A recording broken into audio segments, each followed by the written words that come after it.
তো ফুলকি, ওয়াক নেওয়া হলো তো, এবার চলো। আজকে একটু বেশি রাতের দিকে তো সবাই আমরা নবাবগঞ্জের দিকে রওনা দেবো।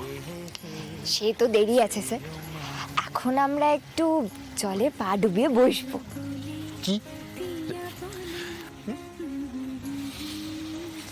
তোমার মাথায় এসব আজগুবি আইডিয়া আসতেই থাকে, তাই না? ও মা, আজগুবি কেন হবে? এরকম তো হয়েই থাকে। কখনো জলে পিরানা মাছ ছাড়ার নাটক করছো, আবার সেই জলেই পা ডুবিয়ে বসতে চাইছো। অ্যাকচুয়ালি তোমার সাথে না তালে তাল মেলানো মুশকিল, জানো তো। বাই দ্য ওয়ে, এই পিরানা মাছের মশকরাটার আইডিয়া কোথা থেকে এলো? ওই তো আমাকে পায়েল দিদি বুঝিয়ে বললো এই মাছটা কি করে। আমার মনে হলো এই মাছটার নাম নিয়ে শালিনী ম্যাডামকে ভয় দেখানো যায়।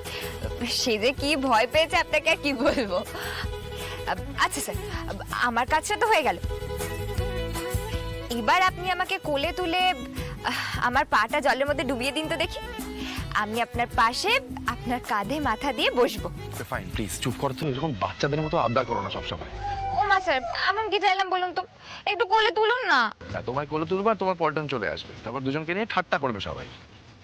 ও, এই ব্যাপার বুঝলাম এবার।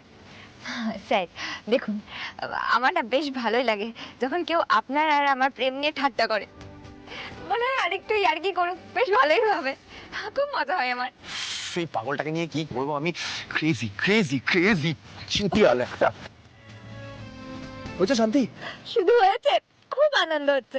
আচ্ছা স্যার, চলুন এবার আমরা জলের মধ্যে পাটা ডুবিয়ে বসি। আমার পাটা তো শুষে করছে। সুশ্রী করছে।